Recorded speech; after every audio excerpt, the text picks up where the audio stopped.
Allez, on innove aujourd'hui dans ces coulisses. Des potrons minés. Vous avez reconnu l'église là? Eh oui, on attaque à l'ouverture de l'entreprise qui nous accueille et que nous allons découvrir. La plus belle, la plus grande probablement boucherie-charcuterie de l'Ouest.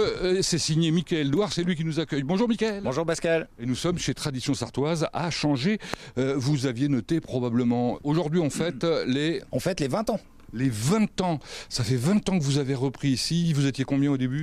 On a commencé à 3 et maintenant nous sommes 31, 26 salariés plus 5 apprentis.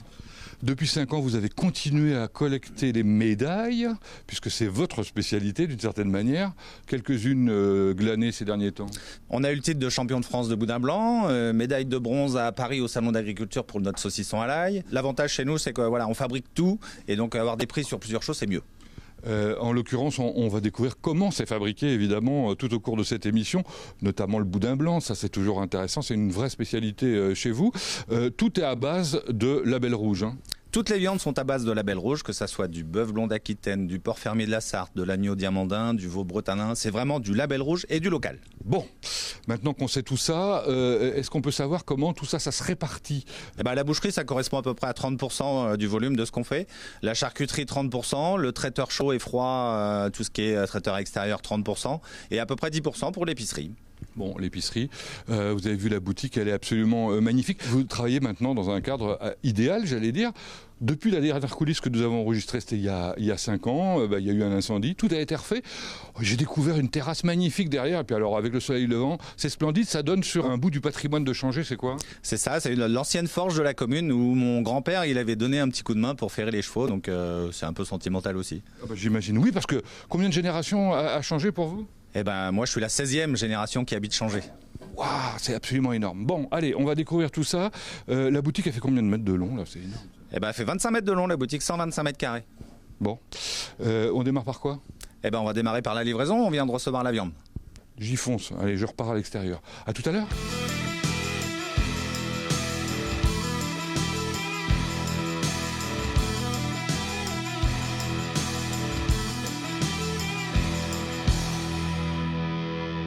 Je vois qu'on continue à livrer et les colis ont l'air d'être beaucoup moins importants que ce qui a été livré il y a un instant. Vous êtes Fabrice? Oui, bonjour Pascal. C'est vous que je dois aller voir. C'est quoi qu'on est en train de livrer à côté? La volaille, locale. Ah d'accord, ça arrive un petit peu plus tard. Un peu plus tard, oui. Dites donc, c'est impressionnant ce qui a été livré là. C'est toutes les semaines? Toutes les semaines, 2 fois par semaine. D'accord, de quoi s'agit-il? Qu'est-ce qu'on trouve en général? Du porc, du bœuf, du veau et de l'agneau. Et tout ça, c'est en label rouge? Et bien sûr, tout ça en label rouge local. Comme la volaille tout à l'heure? Exactement. Bon, alors racontez-moi, qu'est-ce que je vais voir ici? Ça, c'est du porc, donc j'imagine. Du porc Sénomane de la Sarthe. Il y en a combien? Là, il y en a 5. D'accord. On en fait 10-12 semaines. Ça pèse combien, un porc? Ça fait entre 90 et 100 kilos. Et alors, comme dans un porc, rien ne se perd. Mais tout est bon. On a les têtes qui vont avec. Exactement. Et à côté, un bœuf? C'est un demi-bœuf. Waouh, c'est énorme, ça pèse combien? Un demi-bœuf, ça fait 300 kilos. Ah oui, et il vient d'où celui-là?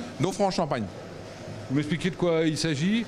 Donc là, vous avez toute la partie avant, donc le collier, l'épaule, plat de côte. Et là, tous les beaux morceaux, donc tout ce qui est cuisse, carré de côte de bœuf au filet. On fait des steaks avec ça. Hein. Ah oui, des bons steaks. Bon, ça part où ensuite? Et ensuite, on met ça dans le frigo, et puis après, on va les mettre en beauté pour mettre à la boutique. Et c'est Claude qui s'en occupe. Ok, Claude, c'est le premier labo qu'on va découvrir. Racontez-moi quels sont les différents labos que... Alors après, vous allez découvrir le labo boucherie, charcuterie, traiteur froid, traiteur chaud, et après, on finit par la boutique. C'est parfait. Vous m'avez cité Claude, c'est lui que je vais chercher. C'est par là-bas? C'est par là-bas. Allez, pardon. Merci.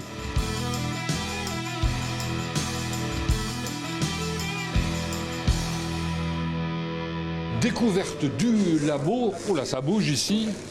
Et je pense que c'est Claude qui est en train de discuter avec l'un de ses apprentis. Bonjour, vous êtes Claude? Bonjour, oui, je suis Claude. Vous êtes le plus ancien ici. Oui. Vous avez fait toute votre carrière dans cette boucherie charcuterie? Oui, je suis ici depuis 82. Je suis arrivé du temps de Monsieur Georges. J'ai fait 24 années avec lui. Michael, quand il a racheté, donc il m'a repris. Donc j'ai fait 20 ans avec lui là. Est-ce que vous imaginiez il y a 20 ans l'évolution de la société? Ah non, vous ne pouvez pas imaginer que ça allait évoluer autant que ça, quoi. Est-ce que vous imaginiez former autant d'apprentis? Je crois qu'il y en a eu 75 en 20 ans. Vous, il y en a combien qui sont passés entre vous? J'ai dû en former une cinquantaine à peu près entre CAP et BP. Formés au métier de boucher en labo, ça veut dire quoi? C'est-à-dire désossage, épluchage, dégraissage, montage des roast beef, les paupiettes, enfin tout ce qui est finition pour passer en boutique, quoi. Alors c'est ce qu'il est en train de faire là? Il est en train de désosser un cuisseau de veau et il fait la séparation des morceaux là. On voit qu'il est équipé, hein, il a une cotte de maille. Oui, il a une cotte de maille qui est obligatoire à partir du moment qu'on désosse. Cotte de maille plus gants de protection pour éviter de se couper, quoi. Vous nous présentez l'équipe que vous avez en ce moment? Angel qui a 15 ans, CAP première année. Quentin qui est CAP première année, 15 ans aussi. Pierre-Louis qui a 21 ans, qui est BP première année. Arthur qui a 16 ans et qui est CAP deuxième année. Vous êtes fiers évidemment d'avoir préparé tous ces garçons à un bel avenir. Il faut une continuité, justement, c'est ça qui est bien. La formation, c'est fait pour ça. Et on va découvrir que certains sont même embauchés ici. Il s'agit de Maël Delugeau qui va se présenter lui-même dans un instant. Allez, bon courage. Merci. Et on va voir Maël, justement, il est là. Ça tombe bien, il est en train de travailler. Bonjour Maël. Alors Maël, qu'est-ce que vous êtes en train de faire là? Là, je suis en train de mettre le veau sur chaîne. Parce que vous n'arrêtez pas de courir entre là-bas et ici. Ah oui, je passe de la boutique à la préparation. Je vous ai vu passer plusieurs fois, effectivement. Ouais. Ça fait combien de temps que vous travaillez, j'allais dire, ici? Alors moi, ça fait 5 ans. J'ai fait 2 ans de CAP charcutier traiteur. Ensuite, j'ai fait une mention complémentaire boucher d'1 an. Et après, j'ai fait un BP de boucher en 2 ans. Et maintenant, je suis embauché en salarié. Ça, c'était l'objectif dès le départ. L'objectif final, voilà, exactement. Bon, ça fait des études quand même assez longues. Alors, comment vous avez décidé de faire ce métier? Alors moi, j'ai fait ce métier grâce à un stage de 3e qui m'a beaucoup plu. Où ça? Ici. Ah, comme par hasard. Ouais, comme par hasard. Alors, je crois savoir que vous êtes voisins, quasiment. Ouais, j'habite à 2 minutes de la boucherie. Et qu'est-ce qui vous a donné envie? Alors moi, depuis tout petit, j'aime bien me lever tôt, j'aime bien la cuisine, préparer la viande. Et dès que j'ai fait ce stage de 3e, ça m'a beaucoup plu et j'ai continué. Bon, se lever tôt, la cuisine, vous auriez pu être boulanger aussi, mais Ouais, enfin bon, aussi, c'est boucher. mais j'ai choisi boucher. Alors, justement, c'est quoi votre métier aujourd'hui, puisque vous travaillez concrètement? Alors, Comment ça s'organise? Début de semaine, j'aide Claude à préparer la viande, le veau, le bœuf, l'agneau. Et ensuite, plutôt sur la fin de semaine, je vais aider à servir les clients. Qu'est-ce que vous préférez dans le métier de boucher? Alors moi, personnellement, j'aime bien être en boutique, servir les clients. Ambition finale? Alors pour l'instant, je suis un petit peu jeune, mais par la suite, j'aimerais bien monter mon entreprise. Eh bien, écoutez, je vous le souhaite. Eh ben, merci beaucoup, Pascal. Bonne Et journée. nous, on va vers le boudin blanc, je pense, ça doit être par là.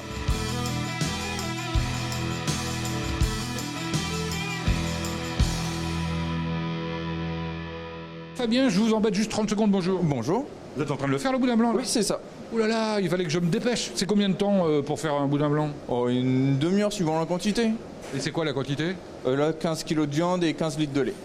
Bon, alors racontez-moi, qu'est-ce qui s'est passé là? Vous avez de la viande hachée? Oui, c'est ça. On a haché du jambon et de la poitrine du porc sénoman. Après, on va faire une émulsion à chaud dans le robot coupe. Ça veut dire quoi, émulsion à chaud? Mixer ça pour que ça fasse une pâte toute fine, une farce fine. D'accord. Et puis on verse des choses dedans, évidemment, et c'est ça qui fait la différence entre les boudins. Est-ce que vous allez mettre dedans, là, ça vous a permis d'avoir des médailles? C'est ça, à l'essai en 2023 et puis à Alençon aussi. On a été champion de France à l'essai. Carrément. Et alors, donc, vous mettez quoi? Vous allez quand même nous le dire. Ah non, c'est secret ça. Bon, j'ai cru voir des œufs, Oui, c'est ça, des œufs, de l'alcool et puis assaisonnement. mais pas seulement. Moi, ce qui m'a beaucoup surpris, c'est qu'on met beaucoup de lait dans le Ça, boudin. c'est temps pour temps, 15 kg de viande, 15 litres de lait. Qui a chauffé. Oui, on l'a fait infuser dans des légumes pendant 1h30 à 2h à 70 degrés. C'est du lait cru de bonne étape de chez Monsieur Roger. Et puis enfin, la dernière étape, c'est dans le boyau. Oui, c'est ça, on embosse dans le boyau avec le poussoir torsionneur. Ça a l'air simple hein, d'être champion de France. Il suffit de faire du bon travail avec des bons produits. C'est ça. Bon courage.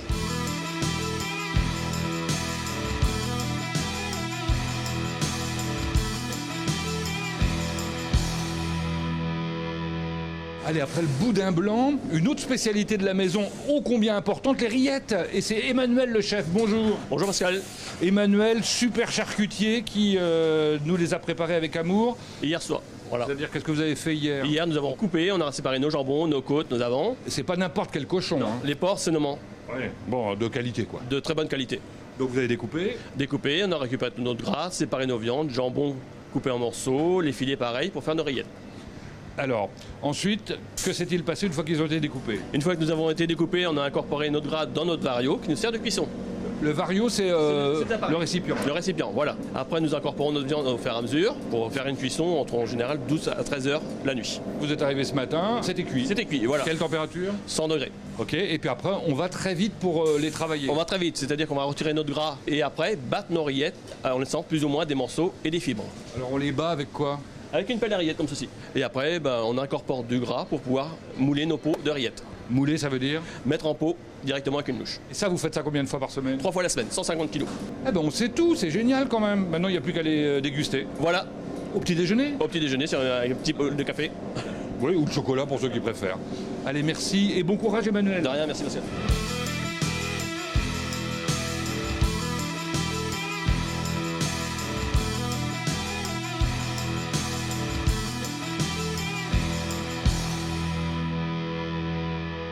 On l'a vu avec Mickaël tout à l'heure, 30% de l'activité c'est traiteur. Bah, c'est ici que ça se passe. Avec Jordan, bonjour. Bonjour. On est dans un endroit lumineux, spacieux, agréable. Oh oui, on est bien ici. Alors vous êtes traiteur depuis... 2 ans, C'est une reconversion. c'est ça. Vous faisiez quoi avant? Boulanger. Ok, ah bah voilà, vous cuisiniez déjà en quelque sorte. Un petit peu, ouais, différemment. Voilà. Alors, traiteur, c'est un boulot incroyable. Il y a un nombre de références, j'ai regardé sur le panneau, là, plus d'une centaine. C'est ça, plus d'une centaine de références. Ça veut dire quoi? C'est beaucoup de mise en place, Mise en place, c'est-à-dire taillage de légumes, taillage de nos viandes et beaucoup d'assemblage. beaucoup d'organisation. Oui. La semaine, c'est de la préparation et en fin de semaine, C'est c'est ça. de la réalisation. Ouais, pour préparer nos commandes pour le week-end.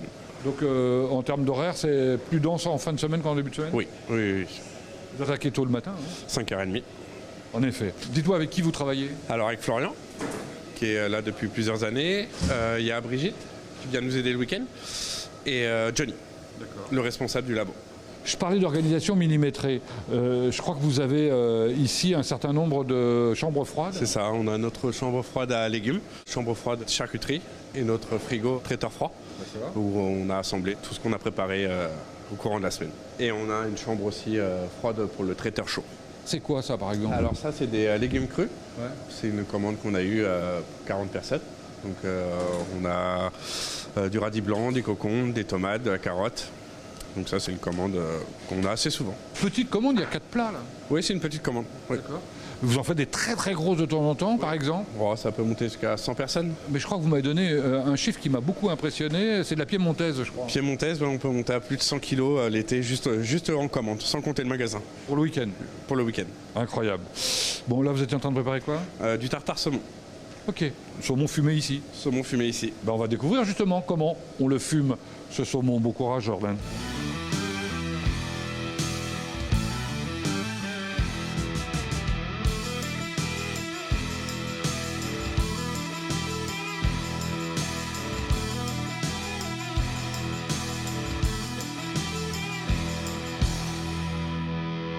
Bon, le fumoir, en fait, il est dans une autre pièce. Il est pas loin du traiteur chaud qu'on va découvrir dans un instant. Et j'ai donc rendez-vous avec Johnny. Bonjour. Bonjour. Le voilà, le fumoir? Oui. C'est tout neuf, ça? Ah oui, ça a 2 ans et demi. Avant, c'était quoi? C'était un fumage traditionnel. À l'extérieur? Oui, fallait toujours surveiller tout le temps, tout le temps. Et puis, c'était à l'œil que ça fonctionnait. Oui, à l'œil et au toucher pour voir si c'était pas trop chaud à l'intérieur. Alors que là, vous touchez à rien, vous mettez tout à l'intérieur et ça fonctionne tout seul. Oui, il y a un programme et Qu'est-ce qu'on fume là-dedans? on fume moi du saumon et du magret. Et les charcutiers, filet mignon, francfort, andouille, jambon, jambon braisé, etc. Alors, pour fumer, on utilise quoi? Alors on utilise du bois de hêtre, des bûches, comme ceci. D'accord. Et ça représente environ une palette de bûches tous les trimestres. Waouh, en effet, c'est énorme. Alors à propos d'énorme d'ailleurs, les quantités on en parlera tout à l'heure, c'est assez impressionnant. Qu'est-ce qu'on fait du saumon? Comment on le travaille? Il vient d'où d'abord? Alors du coup c'est du saumon d'Écosse label rouge. Quand on le reçoit, on le met au sel pendant 18 heures. On le sort du sel, on le rince et on le fume après pendant 4h30. Après on a juste à le sortir et puis on coupe les tranches et c'est terminé. Ah ouais, on le coupe à la main les tranches, hein. Bien sûr. Ça demande un certain temps. Beaucoup de temps parce que à Noël par exemple c'est 500 kg de saumon à couper donc on s'y met à plusieurs. Et sinon c'est à peu près 100 kg par mois. Ouais, c'est absolument énorme. Bon bah c'est une belle partie de votre activité. Merci et bravo.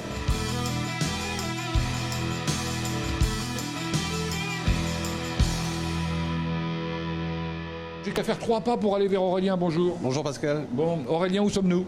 Laboratoire traiteur chaud. Ok, à la différence du traiteur froid, vous faites des plats chauds. C'est ça, exactement, le plat cuisiné. Ouais. Plat cuisiné, voilà. Combien de références d'après vous? Une bonne cinquantaine, ouais. C'est un petit peu moins que les plats froids alors.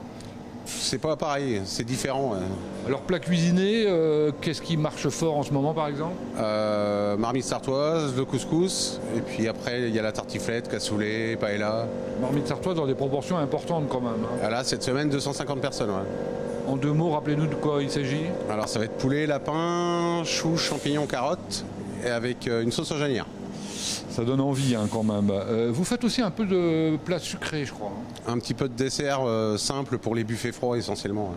Bon, pour bien travailler, et vous êtes là depuis longtemps, vous avez vu l'évolution. Ça fait combien de temps que vous bossez ici d'ailleurs? 17 ans, moi. Et en traiteur? Une dizaine d'années. D'accord.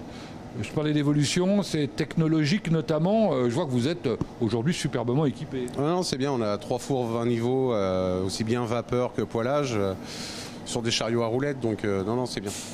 Là en face on a des super marmites. C'est ça, c'est les varios comme pour les rillettes, mais en plus petit, ça nous sert de sauteuse. D'accord. Tout ça c'est partagé avec les autres, hein, on est d'accord. Ah ouais, c'est à disposition de tout le monde. Ouais. Et puis dans le fond là ça c'est une cellule de refroidissement pour refroidir les produits beaucoup plus rapidement en normes d'hygiène. 2 mots sur votre organisation de travail. En général, début de semaine, vous préparez toutes les commandes de fin de semaine, c'est ça? Alors le mardi la boutique, mercredi, jeudi production pour préparer les commandes du vendredi pour le week-end. Ouais. Et là, c'est le coup de feu. Ouais, c'est ça, c'est le rush. Bon, vous bossez le dimanche ou pas? Ça m'arrive, mais en boutique. D'accord. Bon, bon courage. Ouais, merci beaucoup.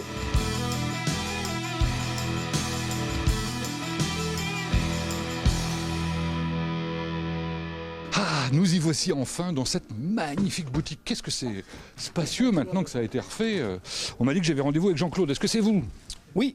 On m'a dit que c'était un boucher d'enfer qui savait bien donner des conseils à ses clients. Ah, il paraît, ouais. Vous faites ça depuis combien de temps? Ça fait 25 ans maintenant. Ah non, c'est pas vrai, ça se voit Si, pas. Hein. ouais, incroyable. Bon, vous étiez en train de faire quoi?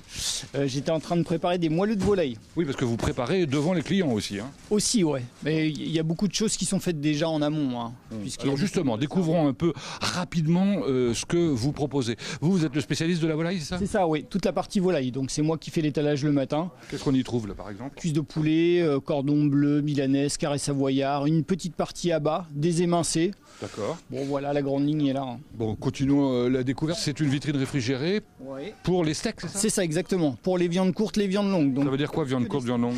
Alors, une viande goûteuse pour les viandes longues et viande courte, une viande très très tendre, mais un petit peu plus fade. D'accord. Continuons. Vitrine réfrigérée également. Alors ça, je suis surpris pour, par exemple, des jambons secs. C'est ça. Toute la gamme sèche est ici. Les serrano, jambon italien, partie fumée ici, faite maison, les jambons cuits et tout ce qui est saucisson, chorizo, etc. Mais il faut les conserver au frais. Ah oui, tout à fait, ouais. Découvrons maintenant ce qu'il y a de l'autre côté, viande rouge. Rose beef, les pot-au-feu, en ce moment c'est le rigueur, l'agneau, le veau à suivre, le porc et on continue jusqu'à la charcuterie. La charcuterie avec notamment les boudins blancs, grande spécialité. Boudin blanc, rillettes, qu'on a découvert tout à l'heure. Et puis alors au-dessus, là, c'est quoi? Alors ici on a les rillons, donc c'est toute une gamme de charcuterie cuite, les pieds de porc cuits, des os à rillettes. La grosse tendance aussi. J'aurais jamais cru. Bon, il y a trop de trucs, des milliers de références. C'est vrai, oui, il y a beaucoup de gamins. Allez, vous allez voir, il n'y a pas seulement de la charcuterie et de la boucherie, il y a plein d'autres trucs intéressants. C'est ce qu'on va voir avec le suivant. Merci, bon courage. Bah oui, je l'ai dérangé, le pauvre. Allez, on va voir Hervé maintenant. Bonjour Hervé. Oui, bonjour. Ah bah ça tombe bien, vous êtes en train de travailler visiblement des rillons. Des rillons. Là, je suis en train de les couper pour l'apéritif ce midi. Ah, vous faites ça? C'est tendance ça. Oui, tout à fait. Bon, alors justement, puisqu'on parle tendance, alors là on est sur la partie plutôt traiteur. Traiteur. C'est quoi les trucs du moment? Voilà, en ce moment nous avons le feuilleté jambon champignon et juste à côté nous avons un feuilleté saumon poireau. Ils sont énormes. Ouais, ils sont énormes là, c'est bien garni. Ça m'étonne pas que ce soit tendance parce que ça donne vraiment envie quand on les voit. Ah, ça aussi ça donne envie. Hein. C'est des burgers, hamburger au bœuf et hamburger au poulet. Ils sont énormes vos burgers. Énormes, oui, on en fait tous les jours. Je vois le rayon traiteur un peu plus classique, les carottes. Les salades, les carottes, la pimentesse, les concombres, taboulé. Ça marche toujours, ça. Et puis alors, surtout, l'originalité chez vous, c'est qu'on trouve pas mal de fromages. Voilà, tout à fait. Nous avons des fromages à AOP et nous avons du fromage sartois. Attention. Le refrain, le pic qui chante. Ah oui, ça c'est à Vilaine-sous-Lucé. Vilaine-sous-Lucé. Et après, Monsieur Rossignol, où nous avons fromage de chèvre, la bûchette et les crottins. D'accord. Voilà, et nous avons la ferme du Bosset pour le Gouda et la sorte de 4 fromages. Alors si je ne m'abuse, c'est du côté des Commois, ça. Voilà, tout à fait, c'est Écomois. Ok. Et nous avons une gamme de yaourts de Monsieur Roger. Vous saviez ça, vous, que la Sarthe était aussi fromagère? C'est incroyable. Voilà, c'est énorme. Et ça marche bien? Ça marche bien, surtout pour le midi, pour les clients qui mangent sur le pouce. Bon, bah, ça introduit bien l'autre partie de la boutique. On a dit que ça représentait 10% du volume d'affaires. C'est l'épicerie avec Annick.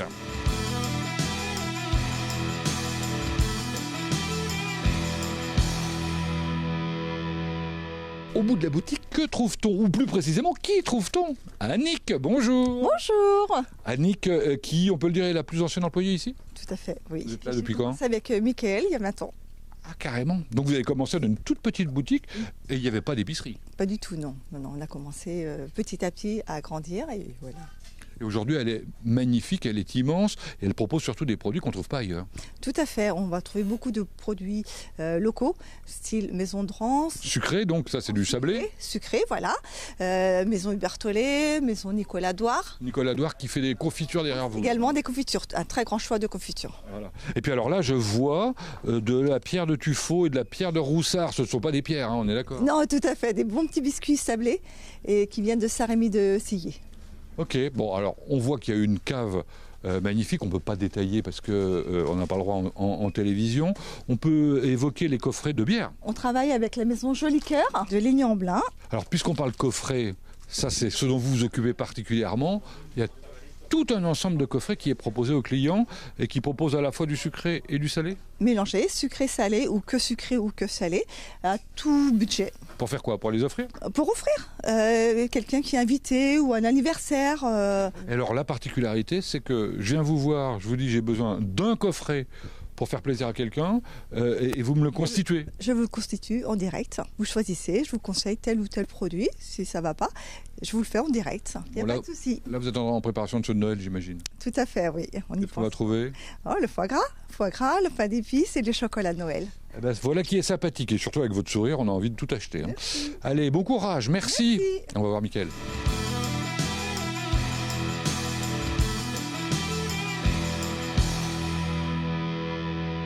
Ce qui est frustrant dans ce genre d'émission, c'est qu'on ne peut pas tout dire. On ne peut pas dire, par exemple, que le nougat qui est ici, artisanal, n'est pas de Montélimar, mais il est bien de la Sarthe. N'est-ce pas, Mickaël? Tout à fait. Il est de Saint-Germain. Merci de nous avoir accueillis pour cette émission. Découverte, redécouverte de tradition sartoise. On vous avait vu il y a un peu plus de 5 ans. Là, on fête les 20 ans cette année. Qu'est-ce qui va se passer? Toute une fête qui va durer toute une semaine, mais surtout une porte ouverte sur une journée entière. Et on va faire visiter nos labos avec nos éleveurs qui vont être présents avec nous pour faire déguster de la bonne viande. Ça, c'est le 18 novembre. Secret de la réussite, c'est quoi? C'est des méthodes marketing d'abord? On fait de la communication un petit peu. On a créé un site internet qui sert de vitrine pour faire voir tous nos produits. Comme ça, on a vraiment la liste avec les photos. C'est sympa. Et puis en plus, on fait du click and collect donc, et de la vente en ligne. Si vous voulez manger des rillettes à Marseille, c'est possible. Surtout, on se démarque par la qualité de nos produits. C'est du fait maison avec des bons produits de chez nous. Parmi les bons produits, on l'a répété quelques fois, le label rouge, en l'occurrence, toutes vos viandes, ça représente quoi en termes de tonnage? Eh ben, toutes nos viandes label rouge, le porc, le bœuf, le veau et l'agneau, ça représente 110 tonnes en une année. Et on ne compte pas la volaille. Et sans la volaille. Ah oui, c'est énorme. Bon, et puis alors surtout des produits du terroir, de la Sarthe. J'allais dire certains qu'on ne trouve nulle part ailleurs ou presque. Eh ben, on les trouve chez des producteurs en direct, mais du coup c'est eux qui viennent nous livrer en direct ici chez nous. Donc on a plus de 40 à 50 producteurs sartois qui viennent nous livrer régulièrement. Et tout ça, eh ben, ça donne à la fin une fidélité de la part de vos employés, hein, parce que certains sont là depuis un petit moment, et puis fidélité de vos clients. Eh ben oui, j'ai des salariés qui sont là depuis le début de l'aventure avec moi, depuis 20 ans, 19 ans, 16 ans, et ça continue, donc c'est vraiment très très agréable pour moi d'avoir une équipe soudée et qui soit là depuis longtemps. Et puis on a nos clients, c'est pareil, ils sont là depuis le premier jour, ils viennent régulièrement toutes les semaines chez nous, donc ça fait énormément plaisir aussi. Ils viennent d'où? Ils viennent essentiellement de Changé, du Mans, et puis à 20 km aux alentours. Et alors pendant les périodes de fête, on a cru comprendre qu'il y avait un surcroît de travail qui est absolument colossal, donc aussi de clients. Eh ben, il y a la partie traiteur qui fait que ça s'élargit un petit peu et ça vient même des bouts de la Sarthe. Carrément, vous le méritez. Merci Mickaël. Merci, à très bientôt. Quant à nous, on se retrouve bientôt ailleurs dans une belle entreprise, toujours sartoise, évidemment.